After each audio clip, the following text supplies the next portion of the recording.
Hello, good evening, everybody. I'd just like to welcome Jenny down to our stage.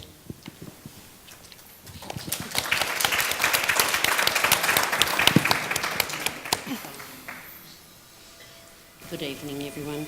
I would like to acknowledge that we are on the lands of the Darkinjung people. I'd like to pay my respects to our elders, past and present. I would like to acknowledge that the land we are meeting on today is from the hills to the mountains, from the sea to the rivers. The Darkinjung ancestors have walked and managed these lands for generations before us, and as they have shared their knowledge, teaching, learning and cultural practices to us. I would like to pay my respects to the elders past and present, and to our youth who will be our future leaders, and they will hold the memories, traditions, culture and hopes of every Aboriginal and Torres Strait Islander. I'd also acknowledge Aboriginal and non-Aboriginal people here today, and I'd also like to acknowledge the Darkinjung Land Council, who are the legal custodians of this land. So I hope you enjoy the evening, and thank you.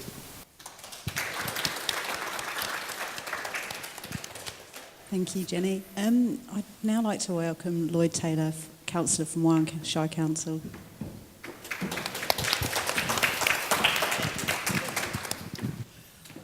Thank you very much. Look, I'd like to welcome everybody here tonight, and thank you all very much for your support. I think the Digital Futures Artist Talk here tonight is a wonderful opportunity for the youth, and art truly is representative of the age in which we live, and I think that how appropriate it is, the digital age. So, look, I'm glad that Wyong Council is able to assist and support the Arts Central, and look forward to listening this evening to the history and the travel that the youth here tonight have experienced over the last 12 months. So, welcome everybody here tonight. Thank you very much for the opportunity to say a few words.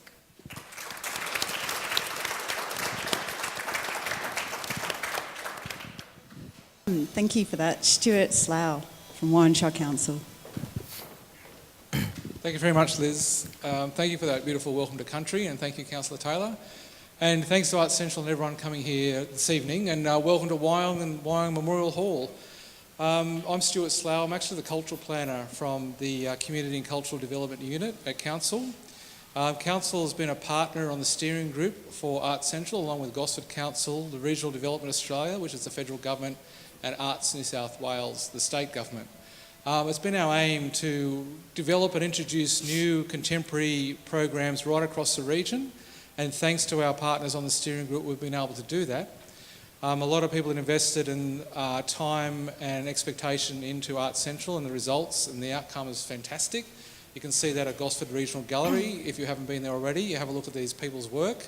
It's original, it's engaging, it's brilliant. So we're really happy with the outcomes. Wyong Council, this is just one part of our arts program. We invest also in creative industries, especially local arts enterprise. You can see one of those projects if you head out to the entrance. There's a shop called Lakeside Art, just as you drive into the entrance, and you'll find an artist group called Studio Scribbly, which have also collaborated on another Arts Central project called Imprints. So have a look there and see some of the other programs happening. So we are really committed in opportunities for artists to grow, to create enterprises, to mentor, to share ideas. So from looking at what's happened here with this project, we know that the collaborations, the sharing of ideas and information, the skilling up and the friendships that seem to be coming out of this is really quite exciting, and we know that's really important for the arts to develop.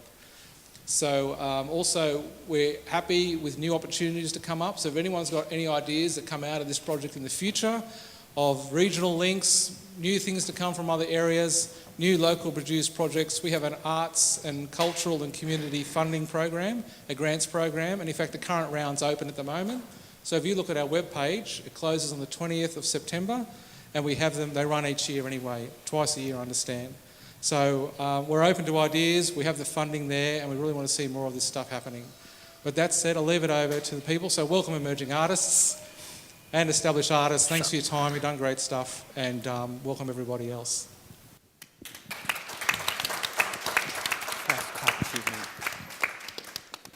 Hi, thank you for that, Stuart. I would like to say a big thank you and acknowledge the ongoing support and collaboration of Arts New South Wales, Regional Development Central Australia Central Coast, Gosford City Council, Wyong Council and Gosford Regional Gallery.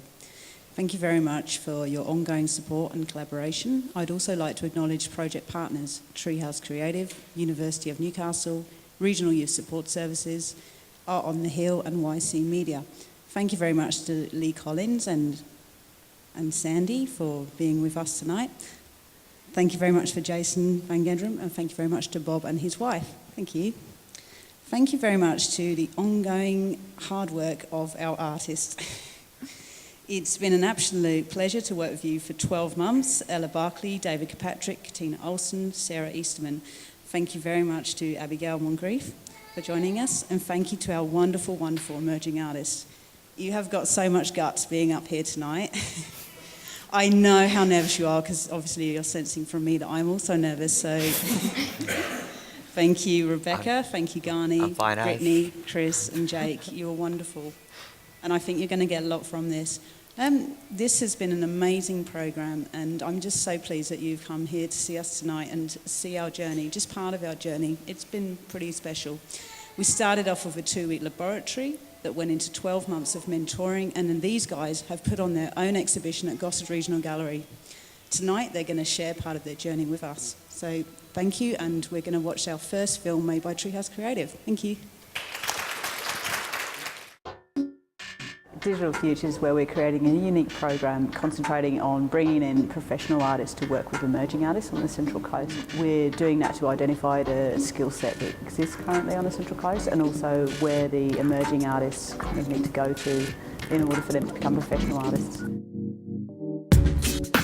We're starting with a digital laboratory where we've been for 2 weeks concentrating on many different forms of digital art, crossing in an interdisciplinary way, mixing movement with visual, with sound components.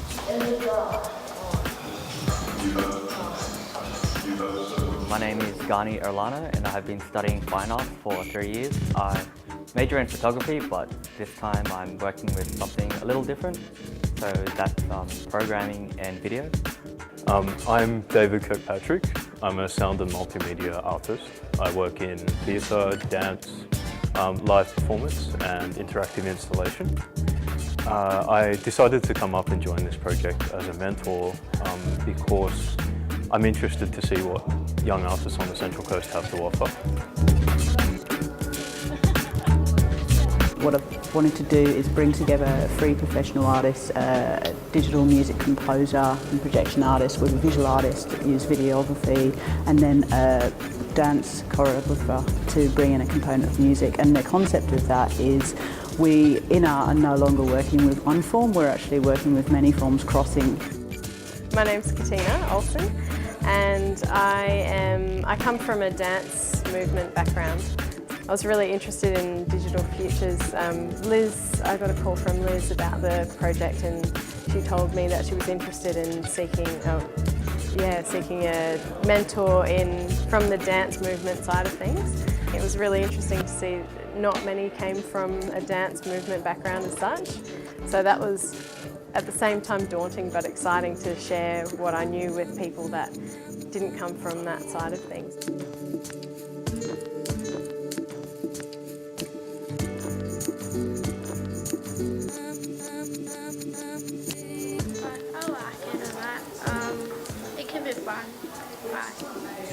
It's hard work to apply. It's been really great. Yeah, I've loved it. I mean, I think Tiana and I developed a really special relationship, working together and collaborating together. And to see the progress of the whole group, as an ensemble, they work really nicely together. And that's been great. And I've learned lots of new things. And I think having to teach something that you already kind of understand to someone, it gives you a deep appreciation of it. So.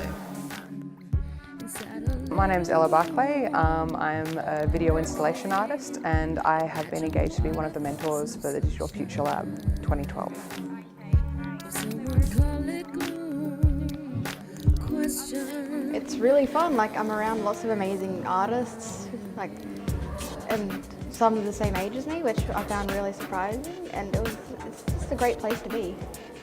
I hope to achieve a foothold into getting a job in digital art. Like, having this on my resume might be a big step forward. Well, this week we've been setting up this blanket fort.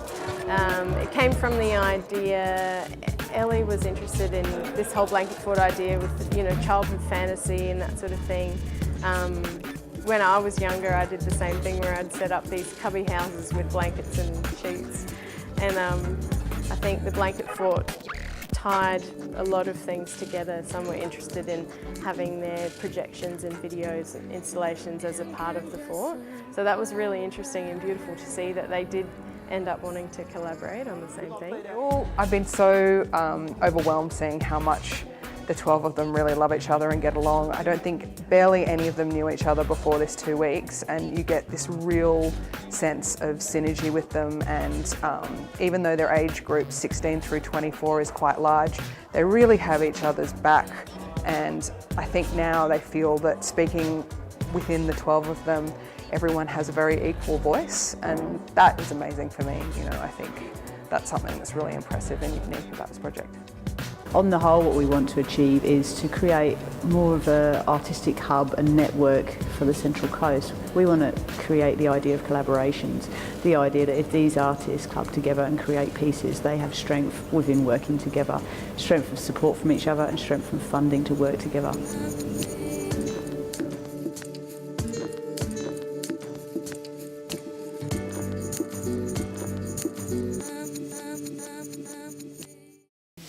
Well, thanks very much. My name is Abigail Moncrieff. Thanks, Liz, for the introduction. My role here this evening is to work with to facilitate the conversation that we're now going to have about the process of the last 12 months and the work that you've made and what's in the future also. I'd also like to invite the artist mentors that these artists have been working with to join us on the stage to make a sort of dialogue and conversation. David, Katina, Sarah and Ella.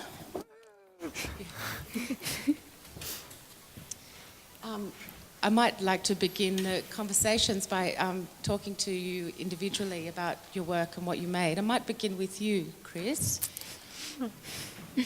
I'd love to hear from you what you made for your exhibition. Was it 6 weeks ago? There we have it behind us, an overview of the room. Do you want to talk us through the work that you made? Yeah, so I made an interactive installation of video where it's showing different scenes of nature, and what would happen is you would push a button and then the seasons would change over time, and that's... No, that's really lovely, and it was presented on a screen as an interactive. And you hand drew the elements of the works, or computer drew the element of the work, or? Yes, I made all of the elements of that on a piece of 3D software called Blender, and I had to make all of it by hand, even those tiny little background trees. So quite a time-consuming work. I mean, I wonder how long that actually took you. I wouldn't know how long it took me exactly, but it started very soon after the residency ended. I pretty much started work immediately, and there were times where I didn't even do much in it, but I did eventually. I don't know how long it took me. I think you did quite a lot, Chris. Yeah. Now, you seem to have quite a broad community that you correspond with online. Do you want to talk me through the kind of conversations and the people that you speak to that inform your work? Yeah, so what happens a lot is I'll get stuck with something, like trying to make snow look exactly the same way at the beginning and end of a sequence. And so I'll say, hey, does anybody have an idea on how to do this? And they'll throw out ideas and stuff. And it's mostly on sort of a chat forum type thing. So it can be kind of troublesome where it'll be like, the people who really know what they're doing are all in Europe, and so it's like, hey, do you guys know? No, I don't know. And so it's like, oh, thanks. Another question I wanted to ask you is, having been through this 12-month process, like what do you see for yourself in the future? What kind of skills have you built that you will take forward? So I think the most important skill that I've gotten from it is actually having something installed in a gallery and having to work with other people, because normally I'm just doing it for myself and for my own enjoyment. And so this was the first time I had to actually make sure that it would fit in a certain amount of space in a gallery, and I had to make sure that I wasn't bumping other people's elbows while they were trying to install their stuff and things like that. So it was mainly like working with people and, well, working with other people who are artists and doing different things and installing something in a gallery and having to display it to the public. Yeah, no, that's fantastic. And the idea of generosity implicit in your work, where it was an interactive work, so the audience were able to affect and change the way that the work operated in the space. Is that the first time you've worked in that kind of way? It was. I had a lot of trouble with it, and I had to ask David for help a lot. He helped me build the program, which makes it so that it changes. Most of the time, I would just do a still image, and then that would be it. And so it was challenging trying to make it so that the scenes would look like different scenes or different seasons, and then you would push a button and change it to be noticeable.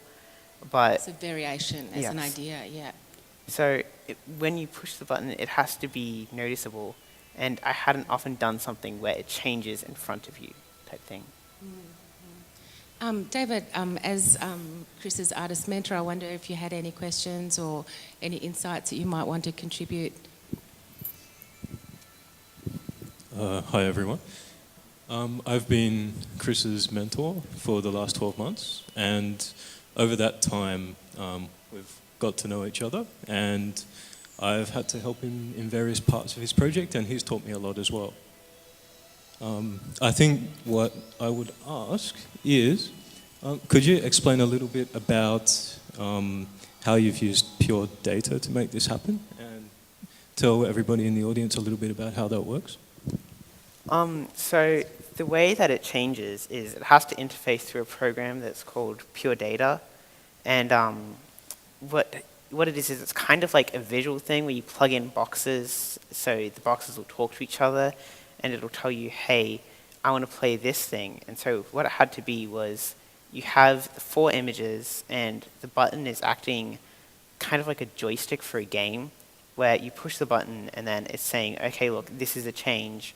So fade between these 2 images, and then you have to cycle to the next one without it playing the other one or flickering between them and having all sorts of problems.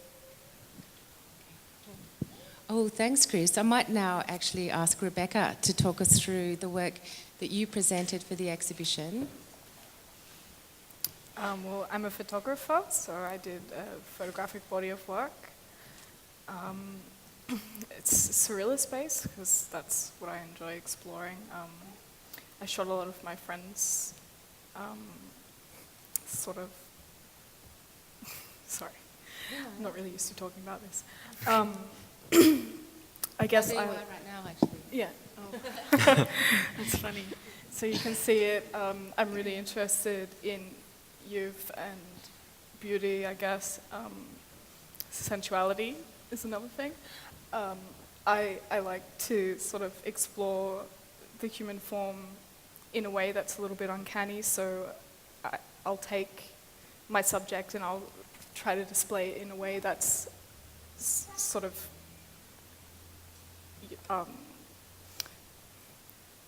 like strange and beautiful in a sense, and possibly a little bit unnerving. What I really loved about Digital Futures was that it enabled me to have my work installed in a really nice white-walled space for the first time, because I have exhibited a little bit, but never anything on this kind of professional level. So to have my work printed in a really quality way and have it framed was like really something special and exciting for me, so it was really good. Good, and you're studying as a student at the moment at COFA, is that right? Yeah. Yep, I'm in my 2nd year of digital media at COFA. I actually started off in fine art last year and decided to make the transition to digital media because I felt it was a more employable realm. And Digital Futures was really interesting in instigating that because there are a lot of digital forms that I hadn't touched before, such as video and sound, which having that little taster session at the beginning, the 2-week laboratory, really kind of sparked an interest in that. Yeah, and to see the other guys working in all different sorts of digital practices was really interesting, as well as the mentors, so that really helped. I can imagine that if you have an interest in sort of presenting uncanny, that a digital format might really lend itself, a digital format being such a broad question, which could be photography or video or even robotics. I mean, obviously the uncanny is a cornerstone of robotics. Yeah. So I mean, I imagine that's an interesting choice for you subject-wise to take up this kind of material. Yeah, well, I guess the idea of a photograph is uncanny in itself because it's taking a moment in time and immortalizing it, and it's the question of whether it's really a reality or sort of something that you've constructed. So digital work is really interesting in that way. So I'm keen to continue on with photography and video as well, which I discovered through Digital Futures. It's nice. Oh, good. And so which of these wonderful people is your artist? Katina. Katina. Did you want to contribute anything here? Do you want to ask Rebecca a question or comment on the process? Yeah, I'd just like to say it was really nice to go along this journey with you, Rebecca, and throughout the last 12 months to bounce ideas off each other and, you know, talk about your work and where you were heading, but even, you know, your uni and pretty much your journey into being an artist, I guess. So, yeah, it was really nice. It was sort of, we met up checkpoints along the 12 months and sort of spoke about the work, but not only that, how, you know, juggling things as an artist and life and work and commitments and seeking new opportunities and all of that sort of thing. So I felt I learnt a lot in sharing what I knew as well. I felt it was quite, a nice exchange in that way. Yeah.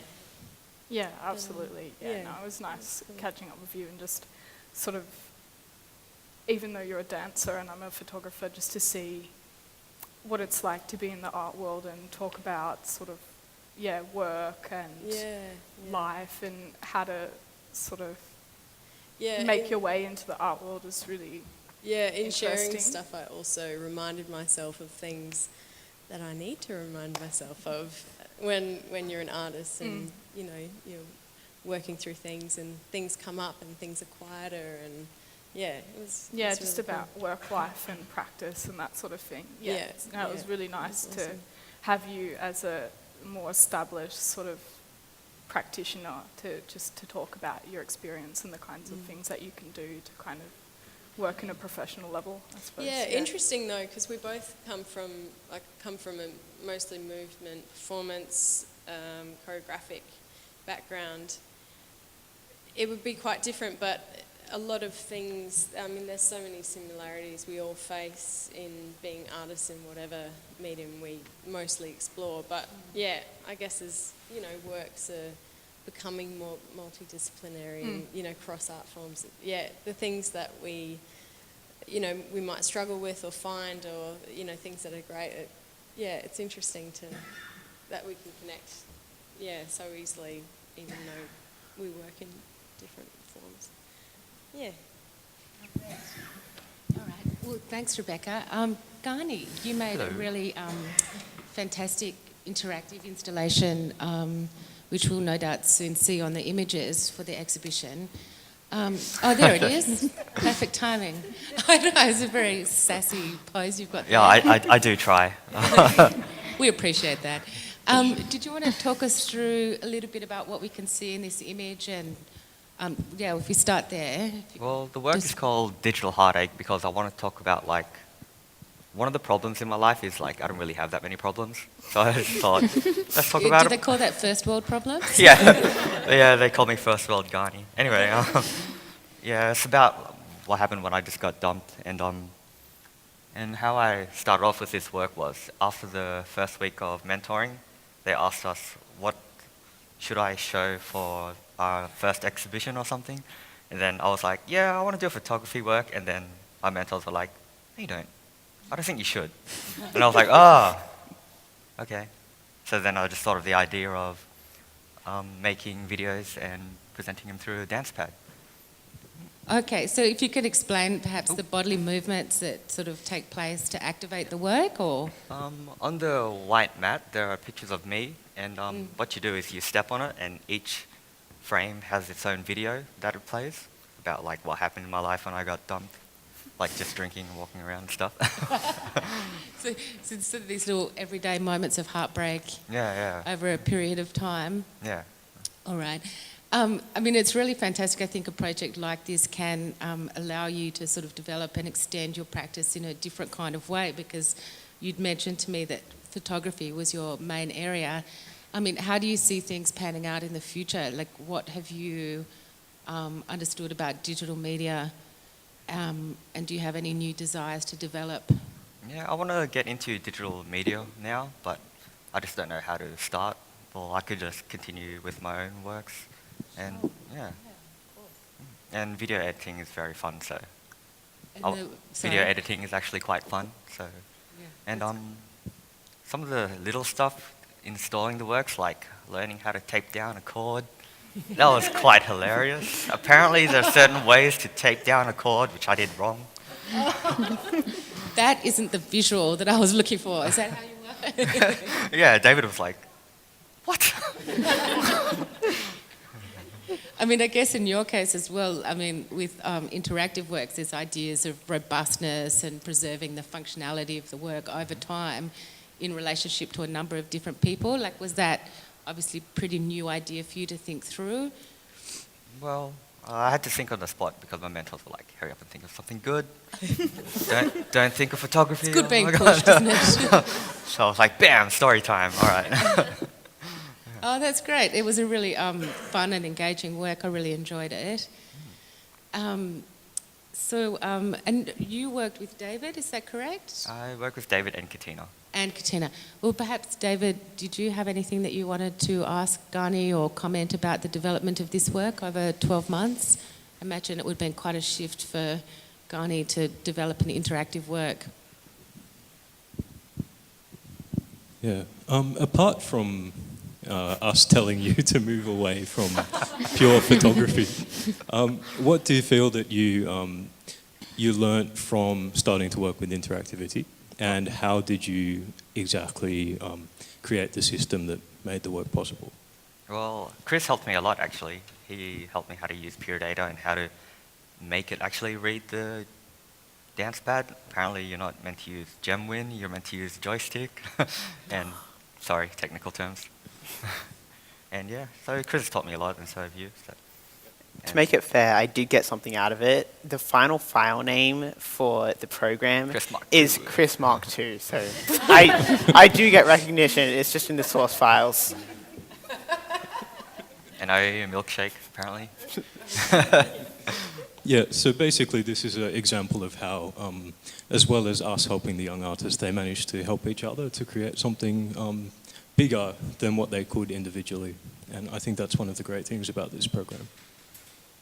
That's great, thanks. You know, and I also think as an extension of that, if you're looking to develop your digital practice further, you've obviously got a community now that you've become used to working amongst, and hopefully that will continue to function. So thanks, Ghani. Brittany, shall we discuss your work? Would you like to talk us through what you presented for the exhibition? Okay, well, mine's a projection of 4 mythical creatures, or technically 6, but onto a landscape I made using plants, sand and stone. There you are. Yep, there it is. And you see, I guess that's one of the creatures that we can see projected onto the sculptural installation in the middle there, the winged creature. Yep, it's a manticore. It's meant to be a strange conglomeration of lion, man and scorpion and bat. It's quite an intricate... yeah, I left out the man bit because I don't like people. I can't do faces of people. Oh, okay.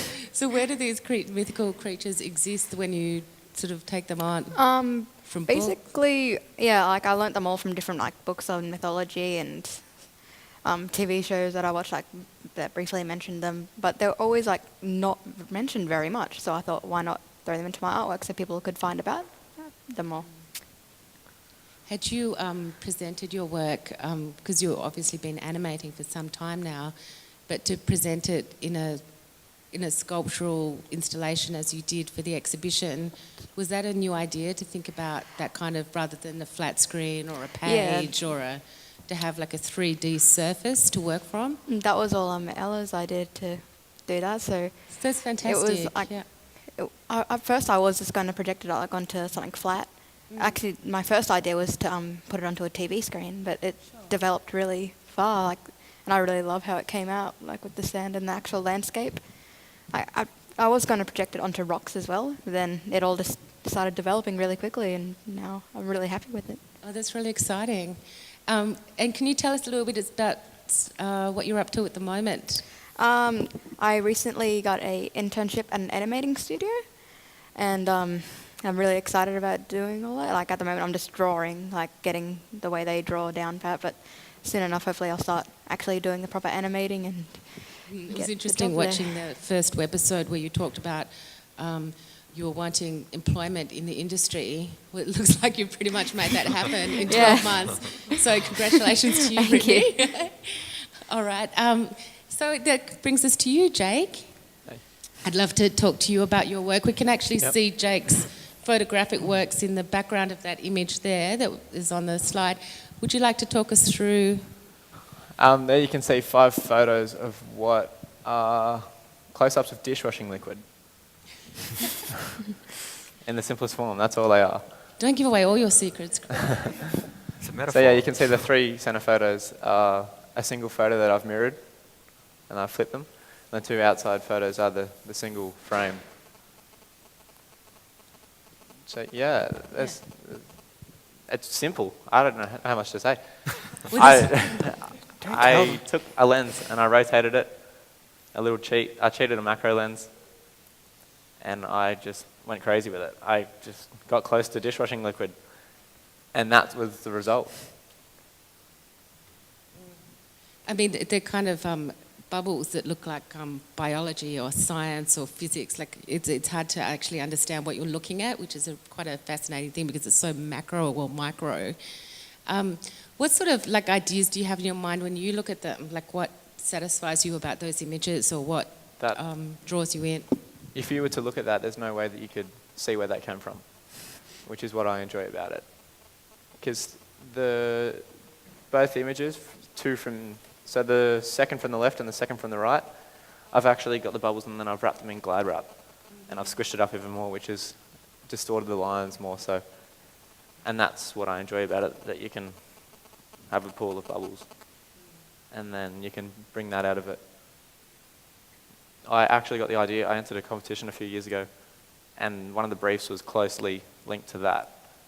And purely because I thoroughly enjoyed taking the photos there, I was just given another opportunity to further that aspect of photography, so I ran with it. Oh, it's really fantastic. It's successful work. Thank you. Ella, I wanted to ask you if you had any comments or questions for the artists you'd like to contribute.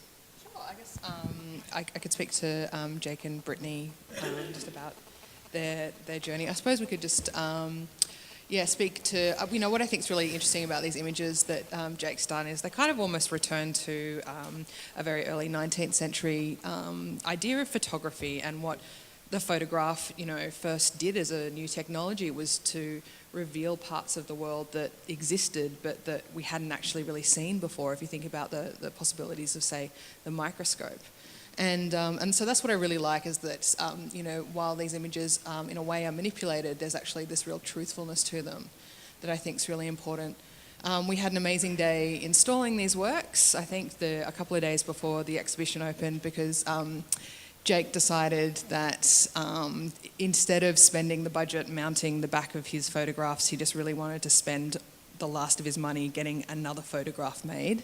So he had five instead of 4? Yeah, 5 instead of 4, and instead of buying the stock standard frame that would have worked easily, I opted for another print. So we had an amazing day at Bunnings trying to find aluminium bonding things. Yeah, we had and to rods. put a bit of steel across the back to reinforce the aluminium, because we found out that once I sacrificed that frame, they wanted to bend. Yeah, because printing on aluminium is a very new technology, and which is why the images really pop out and look really beautiful as well. So, yeah, that was great. And yeah, and Brittany, you know, I think your works are so beautiful, and you know, if anyone gets a chance to see, you know, you can see, if anyone here is Facebook friends with Brittany, you can see, you know, some of her paintings that she does for school that are just so exquisitely beautiful. And I think, you know, one of the most interesting things about being a digital artist today is just pretty much all artists operating now, you have to think digitally. And if you look at, you know, Brittany's, say, watercolour works, I mean, they come from a life spent learning about mythical creatures online, like tapping into sort of these shared knowledge bases that we have and sort of those sorts of methods through which we can digitally seek information now. So yeah, I think that's been a really interesting process for her. Yeah. No, that was great, thank you. Thanks a lot. Sarah, I wonder if we could hear from you. Obviously, the artist that you worked with throughout the project isn't here this evening, but it'd be great to hear from you and what you went through with her. Hi everyone. I actually was an artistic support worker for one of our emerging artists, Tiana Fulcher, who she lives with an intellectual disability, but she is passionate about art and particularly passionate about digital photography. So she was part of this project, and we worked quite closely together in the lab, as you heard in the package before. And it was kind of a really interesting journey for us together because obviously she'd never exhibited in a gallery before, and I came up to the Central Coast quite a bit, and we'd just go out on little missions taking photos. And it was exciting for her to actually then see those on a computer screen and how you could manipulate them.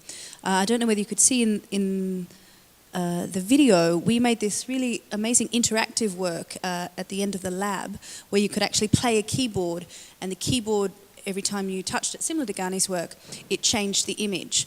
And so she was quite interested in that, but we ended up more focusing on portraiture, which was a part of digital photography that she hadn't explored before, and she wanted to explore people who were living with a similar disability to her, and she felt that oftentimes they can go unnoticed in our community, and she wanted to really highlight those people and kind of show that the images themselves can be beautiful as a photograph, but they can also have a deeper message about people who have stories and lead really, really different lives to us, but often are unseen and unheard.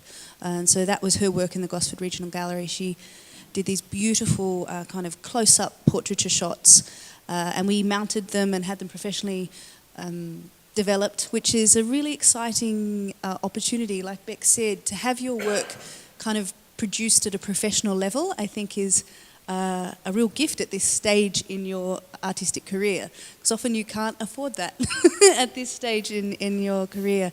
And so to see that kind of step up to that next level, to exhibition level, was really great for Tiana. She was incredibly proud to come in and see those photos on the wall, as was I. So that was kind of our journey, and she's definitely still passionate about photography, and I think she'll continue to take photos, which is really great. So we'll probably work towards wrapping up here. Is there any further comments that anyone would like to make to contribute? No. Well, perhaps we'll conclude the artist talks and take a look at the second webisode. So quite a fitting ending to our artist talk event. So thank you, everyone.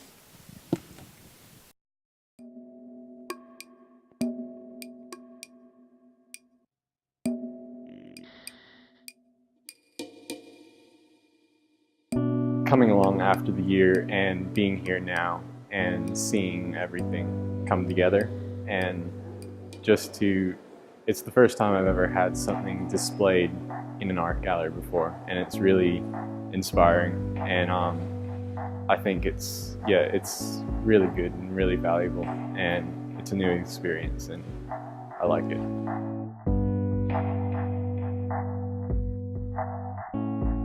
It's kind of frightening to have my work on show here tonight because I've never exhibited it before outside of my close family, so I'm kind of nervous as to what they'll think about it.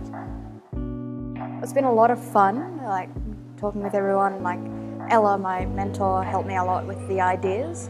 Like at first my idea was just to do a whole bunch of slideshows of really big detailed pictures, but now it's a digital animation on sand and rocks.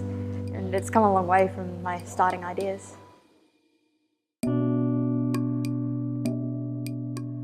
I don't really know what to expect from people's reactions in an art gallery because I think we all watch or look at art just to express some sort of emotion, like some photos just look at, be like meh, and other artworks confront emotions.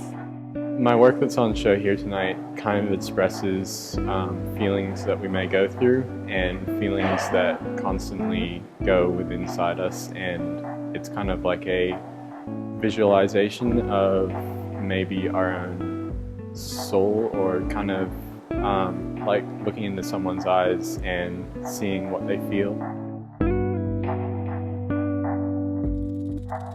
My work is based off of nature, and it's going to have 4 seasons, and the idea is that you push a button and 4 seasons will change between them and it'll fade nicely. I don't know, it's like kind of having something outside of you and seeing other people seeing it, like it's kind of like you know what your work is trying to say, but you're wondering if other people will. I'm feeling pretty confident in a way, only because none of my friends are here and I don't really tell people, so yeah. I'm really nervous about everyone coming in to this. Like, I don't know how people are going to... I don't know what they're going to think about my artwork, but I hope they really like it.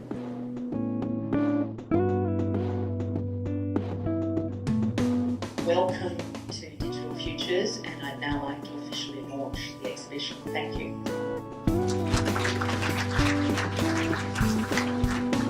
It's been really good to see the final results here tonight and just have an actual tangible display that it's really satisfying. The biggest thing I've taken away from this is probably having my work up on display in a gallery and having other people looking at it, because they tend to bring a fresh perspective to things which I don't see as the creator of the artwork. The biggest thing I've learned from this process is the experience of being inside of a gallery and how to get into one for installation work. Yeah, one of the biggest successes would be to actually be in the gallery. This is quite a nice gallery, which is Gosford Regional.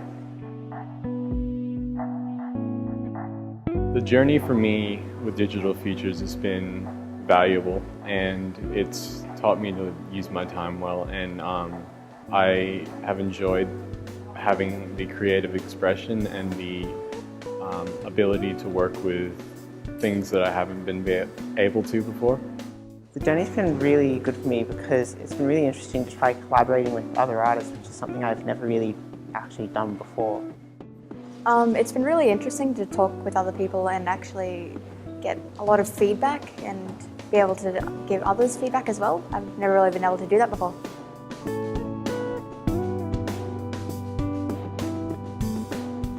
I would recommend that other artists try out Digital Futures because it is really helpful to try and work with another artist, especially if you've been just working by yourself.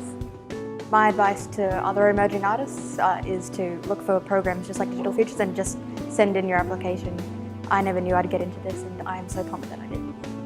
For emerging artists, just practice, practice, practice, and work in evolving your skill as well. What I'd say to future emerging artists that may take part in the Digital Futures program, I'd say take it as an opportunity and use the time you have, make the best thing you can, and just be as creative as you can, because it's a chance that you won't always get, and not everybody gets the chance that you will. So.